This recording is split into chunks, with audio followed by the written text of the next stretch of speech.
Oke guys, sebelum kita ke video penjelasan, mari kita tanya ke orang sekitar. Apakah mereka mengetahui tentang hormon?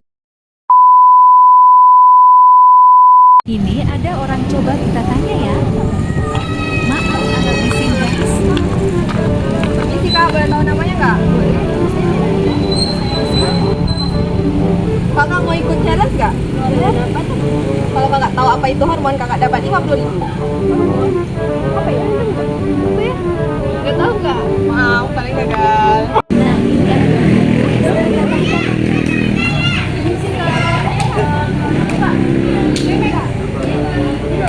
Kakak mau ikut challenge nggak? Kakak semua ada yang tahu nggak apa itu hormon? Kalau ini? Kalau kakak, kalau menurut saya hormon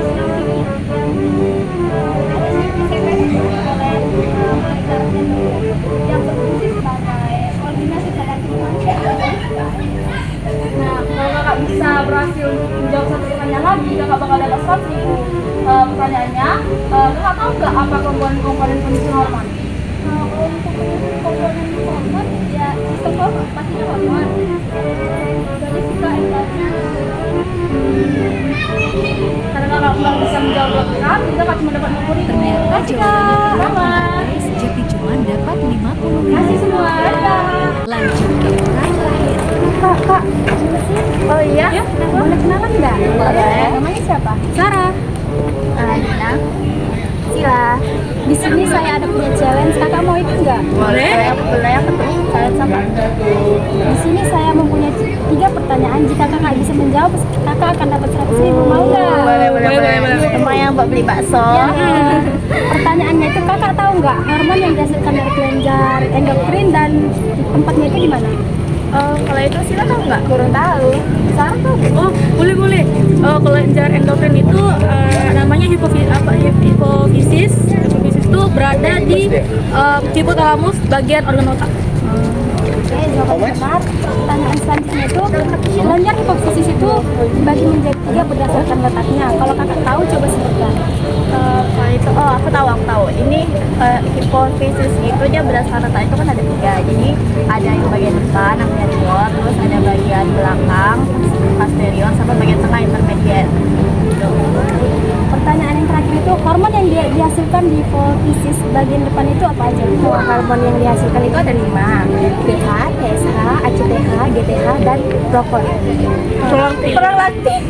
Ya, jawabannya dapat diterima.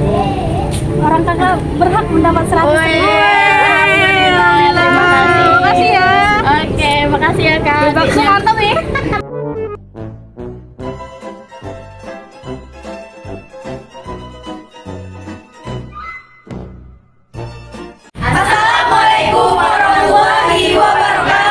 Halo guys, perkenalkan kami dari kelompok karbohidrat dan metabolisme karbohidrat yang beranggotakan saya sendiri, Miranda dengan NIM 2203030021. Saya Evina Putri dengan NIM 2203030065. Saya Mesara dengan nomor induk mahasiswa 2203030025.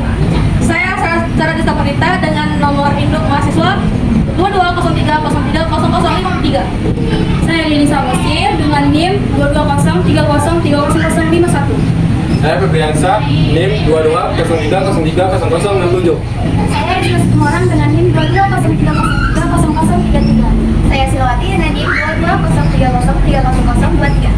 Saya Nila Irawan dengan NIM 2203030004. Saya Maharani dengan NIM 2203030002. Saya Mahfuzah dan NIM 2203030096. Selanjutnya video penjelasan materinya guys. Baiklah, pada kesempatan kali ini saya akan menjelaskan mengenai hormon pertumbuhan atau growth hormone, atau bisa kalian singkat dengan GH. GH adalah suatu hormon anabolik yang berperan sangat besar dalam pertumbuhan dan pembentukan tubuh, terutama pada masa anak-anak dan masa pubertas. Bentuk dari GH yaitu protein. GH dihasilkan oleh kelenjar pituitari atau hipofisis pada otak. Target utama hormon GH ialah sel-sel pada tubuh. GH memiliki banyak sekali fungsi, mulai dari mengatur pembelahan, meningkatkan ukuran dan volume otak, rambut, otot, otot, dan organ-organ lain pada tubuh manusia.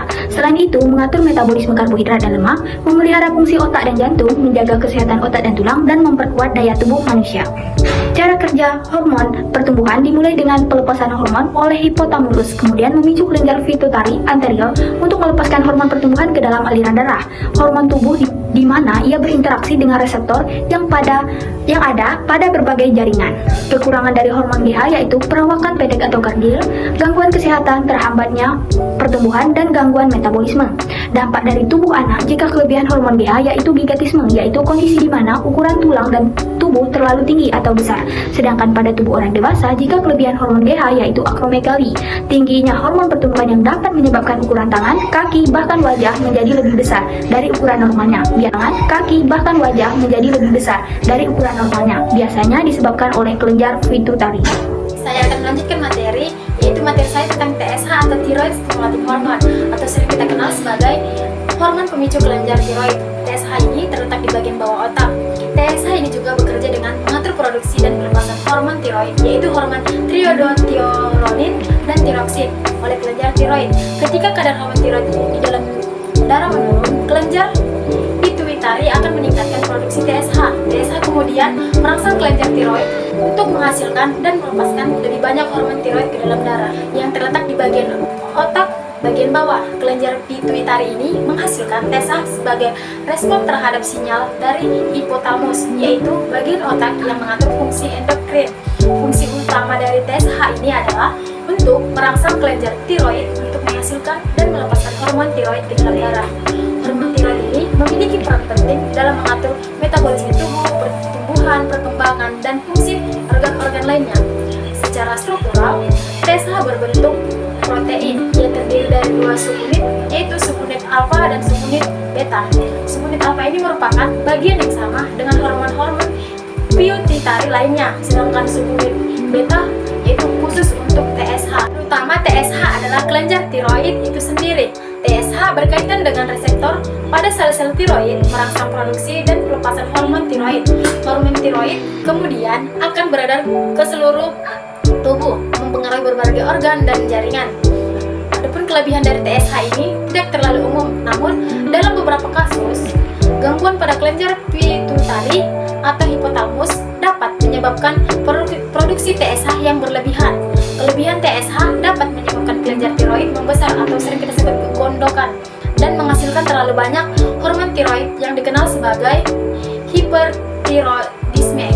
Adapun kekurangannya yaitu dapat terjadi jika kelenjar pituitari tidak menghasilkan cukup TSH. Ini dapat disebabkan oleh masalah pada kelenjar pituitari atau hipotalamus. Kekurangan TSH akan menghambat produksi hormon tiroid yang dapat menyebabkan gejala seperti kelelahan, peningkatan berat badan, kedinginan berlebihan, dan gangguan mental. Oke, baik, jadi saya akan melanjutkan pembahasan materi mengenai hormon ACTH. Jadi hormon ACTH merupakan hormon yang dihasilkan di kelenjar pituitari anterior yang merupakan bagian sistem endokrin di otak kita.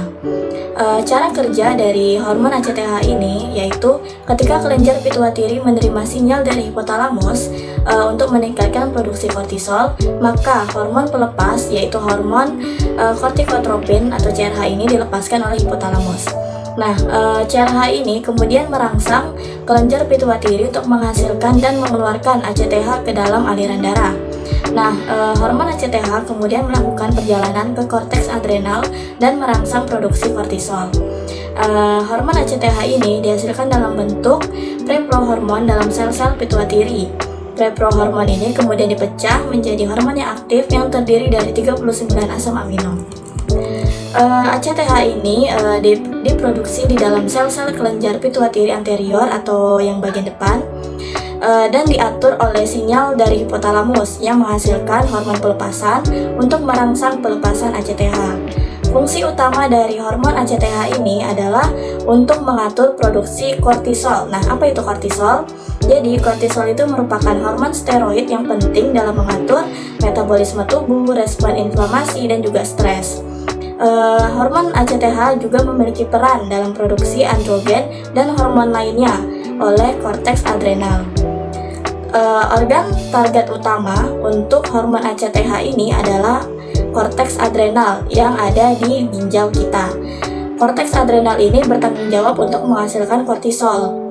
Hormon ACTH merangsang sel-sel korteks adrenal untuk meningkatkan produksi dan pelepasan kortisol ke dalam darah. Nah, jadi mulai timbul pertanyaan, kalau jika kita kelebihan hormon ACTH ini, apa yang terjadi di dalam tubuh kita? Maka jika kita kelebihan hormon ACTH, maka kita akan mengalami kondisi di mana disebut penyakit Cushing.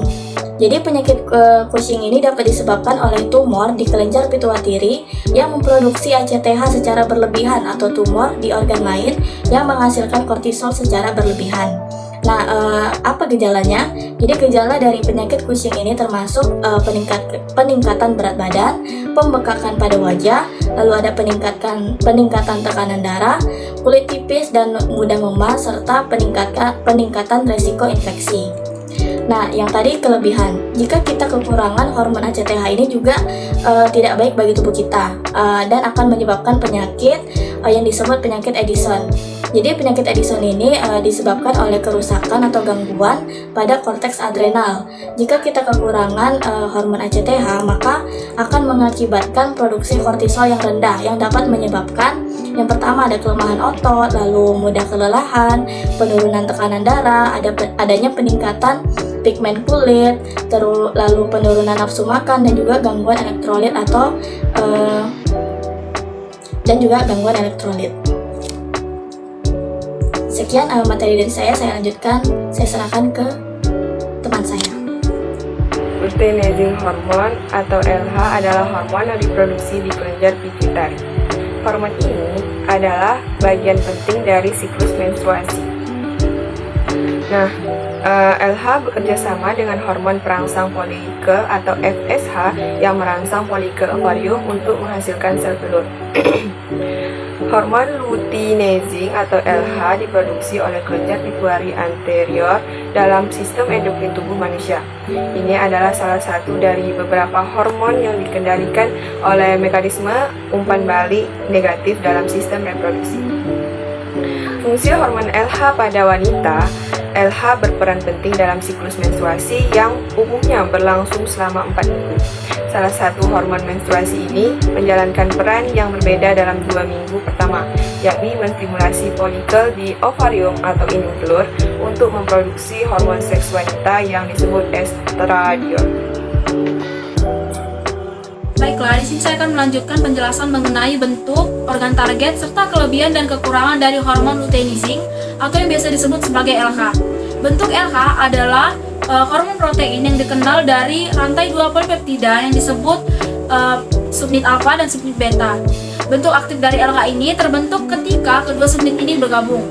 Nah, untuk organ target LH adalah gonad yang meliputi ovarium pada wanita. Nah, di dalam gonad ini LH berperan penting dalam mengatur produksi hormon seks seperti estrogen dan progesteron pada wanita. Untuk kelebihannya, kelebihan kadar LH pada wanita ini bisa menandakan masalah pada ovarium. Kondisi ini dikenal sebagai kegagalan ovarium primer. Berikut ini adalah beberapa hal yang bisa menyebabkan kegagalan tersebut. Yang pertama, tentunya itu adalah pembentukan ovarium yang tidak sempurna. Nah, yang kedua itu kelainan genetik. Yang ketiga, itu ada riwayat kemoterapi. Dan yang keempat itu pernah terpapar radiasi berlebihan.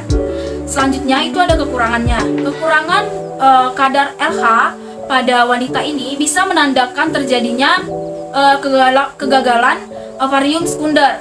Artinya, gangguan di ovarium disebabkan kerusakan pada bagian ovarium di bagian luar. Nah, pada banyak kasus, kondisi ini muncul akibat kerusakan pada area otak yang bertanggung jawab untuk mengatur produksi hormon seperti kelenjar pituitari.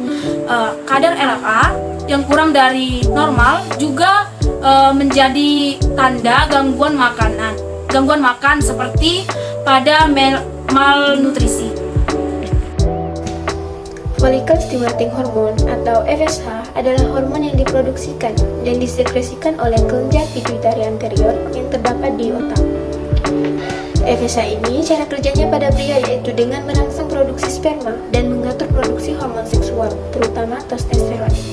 FSH atau follicle stimulating hormone berasal atau diproduksikan oleh kelenjar pituitari anterior tadi yang terdapat di tubulus seminiferus yang kemudian dikendalikan oleh hipotalamus yang mengeluarkan hormon pelepas hormon yaitu gonadotropin releasing hormone atau GRNH. FSH ini memiliki fungsi yaitu merangsang produksi sperma dan menjaga organ reproduksi pada pria yaitu testis. FSH ini tersusun atas glikoprotein atau terdiri dari unit-unit protein yang mengikat reseptor dan unit gula. Organ target utama dari FSH ini adalah testis. FSH atau follicle stimulating hormone ini pastinya memiliki kelebihan dan kekurangan, di mana kelebihannya yaitu dapat membantu produksi sperma, menjaga kesuburan, dan menggantikan hormon, yaitu di mana jika seorang pria terdapat rendahnya hormon seksual, maka FSH ini dapat membantu menggantikan hormon tersebut. Sedangkan untuk kekurangannya yaitu jika seorang pria terdapat kekurangan hormon FSH, maka yang terjadi adalah produksi spermanya akan menurun, kesuburannya akan menurun, dan infertilitas, yaitu tidak bisa memproduksi atau mempunyai anak secara alami. Follicle stimulating hormone atau FSH merupakan hormon yang diproduksi oleh sel basal hipofisis anterior sebagai respon dari gonadotropin releasing hormone atau GNRH yang diproduksi pada hipotalamus. Adapun cara kerja hormon FSH pada wanita digunakan untuk merangsang folikel memproduksi hormon estrogen dan progesteron. Sel telur akan dimatangkan untuk mempersiapkan diri menjelang asal hormon FSH atau follicle stimulating hormone diproduksi oleh kelenjar hipofisis, yakni kelenjar sekuler kacang, otak yang mengikat kelenjar inti dalam perkembangan seksual. Fungsi follicle stimulating hormone atau FSH pada wanita membantu mengendalikan siklus menstruasi dan produksi sel telur di otak. Kandungan FSH yang rendah menandakan bahwa wanita tidak mengalami ovulasi. Adanya gangguan kelenjar hipofisis atau bisa juga menandakan kehamilan. Setelah mengetahui pengertian, cara kerja, asal, dan fungsi pada hormon follicle stimulating hormone atau FSH, selanjutnya adalah pembahasan bentuk, organ target, kelebihan, dan kekurangan dari hormon ini. Nah, hormon ini berbentuk glikoprotein. Organ target dari hormon ini adalah ovarium pada wanita. Apa sih ovarium itu? Ovarium adalah kelenjar kecil berbentuk oval yang terletak di kedua sisi rahim wanita.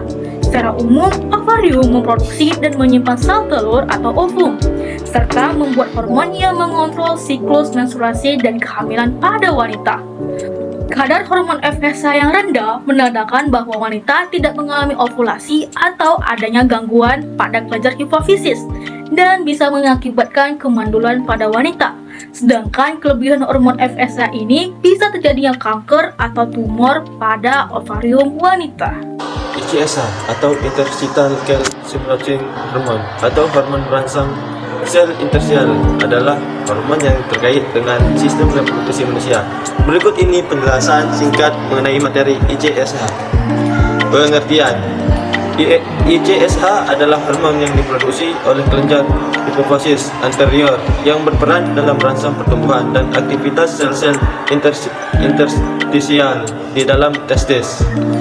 Cara kerjanya yaitu dengan merangsang sel-sel interstisial di dalam testis untuk menghasilkan hormon testosteron. Hormon ini dikeluarkan oleh kelenjar hipofisis anterior setelah mendapatkan sinyal dari hormon gonadotropin releasing hormone atau GNRH yang diproduksi oleh hipotalamus. Asal hormon ICSH diproduksi dari kelenjar hipofisis anterior, yaitu kelenjar kecil yang terletak di dasar otak. Fungsi utama ICSH adalah merangsang produksi hormon testosteron oleh sel-sel interstisial di dalam testis. Testosteron adalah hormon seks pria yang penting untuk perkembangan dan fungsi normal organ reproduksi pria, termasuk produksi sperma dan perkembangan karakteristik seks. Fungsi untuk menjaga testosteron yang cukup yang penting dalam perkembangan organ seksual pria. produksi sperma, pertumbuhan otot, dan karakteristik seksual sekunder. Organ target utama ICSH adalah sel-sel interstisial yang dalam intestin. Kelebihan ICSH adalah memastikan produksi testosteron yang cukup dalam tubuh pria. Kekurangan ICSH dapat menyebabkan masalah hormon pada pria seperti rendahnya kadar testosteron yang dapat mempengaruhi fungsi seksual, pertumbuhan otot, dan reproduksi. Selanjutnya pembahasan tentang prolaktin. Prolaktin adalah hormon yang mendorong produksi ASI pada mamalia. Cara kerja hormon prolaktin dihasilkan dari rangsangan ujung saraf sensorik sekitar payudara setiap kali si anak menghisap payudara saat menyusui. Hormon prolaktin umumnya dihasilkan pada malam hari, sehingga menyusui pada malam hari dapat membantu mempertahankan produksi ASI. Asal hormon prolaktin diproduksi oleh kelenjar pituitari yang letaknya ada di dasar otak. Fungsi utama hormon prolaktin adalah untuk merangsang produksi ASI yang dimulai dari masa kehamilan sampai masa menyusui. Bentuk dari hormon prolaktin berbentuk protein dan diproduksi oleh organ-organ penting dalam tubuh, mulai dari kelenjar pituitari, payudara, rahim, prostat, otak, kulit, lapisan lemak, serta sel imun. Organ target yang dituju oleh hormon prolaktin adalah glandula mamae. Kelebihan atau hiperprolaktinemia adalah kondisi ketika kadar hormon prolaktin berlebihan. Nah, ini dapat menyebabkan cedera pada dinding dada, penyakit ginjal atau penyakit hati kronis. Selain itu, wanita juga bisa mengalami masalah menstruasi dan kesuburan bila tubuh memproduksi prolaktin secara berlebihan. Selanjutnya, kekurangan atau hiperprolaktinemia terjadi saat kadar hormon prolaktin lebih rendah dari batas normal.